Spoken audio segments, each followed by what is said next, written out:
Riitaa Shoo kabajamtoota daawwattoota Riitaa Shoo televezyiina faana sagantaa Riitaa Shoo boqonnaa lammaffaa keessummoota ogummaa garaagaraatiin uummataaf waan gaarii dalagan iyyaafannee dhiyeessuun bohaartiidhaan dabaallee muuxannoo isaanii kaaniif akka qoodan gochuun turtii bareedaa taasisuun xumurree jirra. Boqonnaa sadaffaa yeroo dhiyootti kan jalqabnu ta'uusaa beeksisa har'aaf yaadota jajjaboo keessummoota Riitaa Shoo boqonnaa lammaffaa keessaa cuunfinee kan isiniif dhiyeessinu yommuu ta'u Riitaa Shoo boqonnaa sadaffaa caalmaatti akka jabaatu namoota osoo dhiyaatan jettan karaa sooshaal miidiyaa Riitaa Shoo maraan eerumsa kennuu keessan akka cimsitan kabajaan isin gaafanna. Riitaa Shoo televezyiina faana boqonnaa sadaffaa yeroo dhiyootti.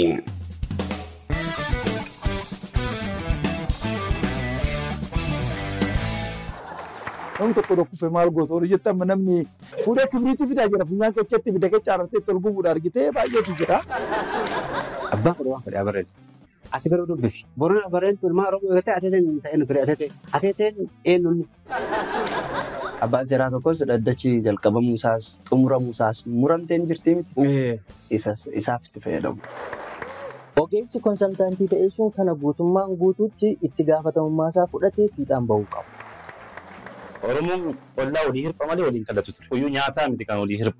Akka inni hojjetee waan san boruufillee isaa tolu godha. Profeesarris, dooktarris akkuma qotee bulaan gottatu sanatti laga keessaa ombocii gottota.